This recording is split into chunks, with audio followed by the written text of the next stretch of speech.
మత్స్యబల్లారం division Ambedkar నగర్లో doctor BR Ambedkar 69వ వర్ధంతిని పురస్కరించుకుని ఘనంగా నివాళులర్పించారు. స్థానిక కార్పొరేటర్ రాజేంద్రనాథ్ అంబేద్కర్ విగ్రహానికి పూలమాలలు వేసి నివాళులర్పించారు. ఈ కార్యక్రమానికి అణగారిన ప్రజల హక్కుల పోరాట సమితి మరియు ఆల్ ఇండియా అంబేద్కర్ యువజన సంఘం సంయుక్త ఆధ్వర్యంలో నిర్వహించారు. ఈ సందర్భంగా సంఘం నాయకులు మాట్లాడుతూ బాబాసాహెబ్ అంబేద్కర్ అడుగుజాడల్లో నడుస్తూ వారి త్యాగాలను స్మరించుకుంటూ వారు ఆశించిన నవభారత నిర్మాణం కోసం కృషి చేయాలని పిలుపునిచ్చారు. భారత రాజ్యాంగం ఫలాలను అట్టడుగు వర్గాలకు అందేలా కృషి చేసిన మహనీయుడు అంబేద్కర్ అని కొనియాడారు. ఈ కార్యక్రమంలో CL Yadagiri, Lakshmikanth Reddy, Bobbili Surender Reddy, Rajaiah, Nagamaiah, Yadalaiah, Uday, Nageswara Rao, Krishna Goud, Shekar, Venus Mary, Lakshmi పెద్ద సంఖ్యలో నాయకులు, కార్యకర్తలు పాల్గొన్నారు.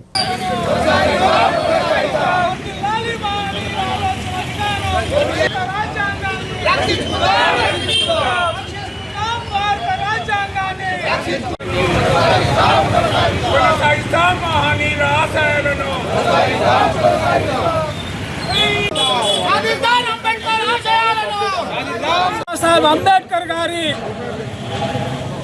69వ వర్ధంతి జరుపుకొని ఆయన చేసినటువంటి పనులు అవి జ్ఞాపకం చేసుకుంటూ మరి ఏ విధంగా ఈ యొక్క మనువాదుల మీద పోరాటం చేయాలనో ఆ విధంగా చేయడానికి సన్నాహాలు జరుగుతూ ఉన్నాయి. ఎందుకంటే ఈరోజు ఈ కేంద్రంలో ఉన్న బీజేపీ ప్రభుత్వం ఈ యొక్క రాజ్యాంగాన్ని రద్దు చేయాలనే ఆలోచనతో ఉన్నది.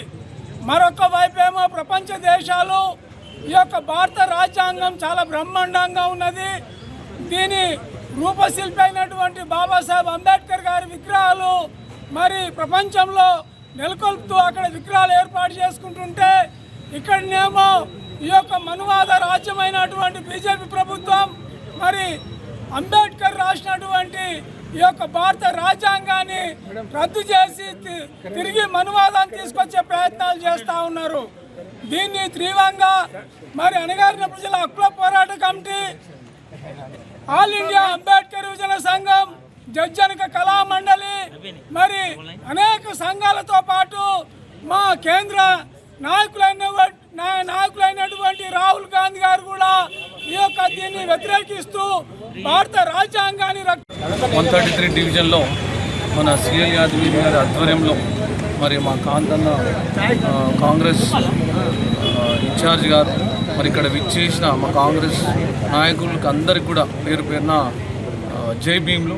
మరి ఈరోజు 69వ వర్ధంతి మనం ఘనంగా ఇక్కడ జరుపుకుంటున్నాము. దేశం వ్యాప్తంగా కూడా జరుపుకుంటున్నాం. ఇప్పుడు మా యువజన సంఘం చెప్పినట్టు తన ఘన నివాళులు ఇవాళ అర్పించడం జరిగింది.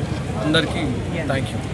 కాలనీలో డాక్టర్ బిఆర్ అంబేద్కర్ 69వ వర్ధంతికి మరి యావత్ భారతదేశమే కాకుండా గల్లీ గల్లీలో మరి ఆయన వర్ధంతిలు చేసుకుంటున్నారు.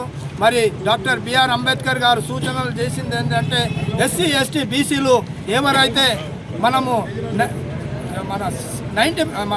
85% ఉన్నాము వాళ్ళు అయితే మరి ఎప్పుడైతే రాజ్యాధికారము ఏళ్తారో అని బాబా డాక్టర్ బిఆర్ అంబేద్కర్ గారు కలలు కన్నారు. మరి మన ఎస్సీ ఎస్టీ బీసీలము అందరం ఏకమై మరి రాజ్యాధికారం సాధించాలని కోరుతూ మరి మన రాజ్యాంగంలో పొందుపరిచిన డాక్టర్ బిఆర్ అంబేద్కర్ గారు ఓటు హక్కు కల్పించాడు. మరి ఓటు హక్కు కల్పించకపోతే ఈరోజు మన నాయకులు మరి ఇక్కడికి వచ్చేవాళ్ళు కాదు, మనల్ని గుర్తించే వాళ్ళు కాదు. అంబేద్కర్ గారి జయంతి సందర్భంగా అందరికీ వచ్చిన సిఎల్ యాదగిరి సిఎల్ యాదగిరి అన్న ఆధారంలో ఇదొక మనము అంబేద్కర్ గారు ఉండలేకపోతే ఆయన గురించి ఉండాలని కొంచెమన్నా మనం అందరం ట్రై చేద్దామని కోరిక. ఆయన నేచర్, ఆయన ఎలా ఉన్నారో అనేలాగా మనం చేయలేము, కానీ ట్రై చేద్దామని నా ఒక అభిప్రాయం. Thank you. జరుపుతూ నివాళులు అర్పిస్తూ ఉన్నారు. అయితే భారత రత్న అనేటువంటి అవార్డు కూడా 1990 లోపల అంబేద్కర్ గారికి రావడం జరిగింది. 1819 ఏప్రిల్ 14న జన్మిస్తే ఈరోజు డిసెంబర్ 6న ఆయన 1956 డిసెంబర్ 6న మరణించడం జరిగింది. ఈ మధ్యకాలం లోపల ఆయన చాలా ప్రపంచం లోపలనే ఒక ఉన్నత స్థానాన్ని సంపాదించి భారతదేశానికి మొట్టమొదటి న్యాయశాఖ మంత్రిగా అవతరించిన భారతరత్న అవార్డును తీసుకొని 1956 అక్టోబర్ 14న బౌద్ధ మతాన్ని స్వీకరించి లక్షల మందిని ఆయన వెంబడ తీసుకుపోయి అందులోపల కలిపి ఏర్పాటు చేసినటువంటి ఘనత మన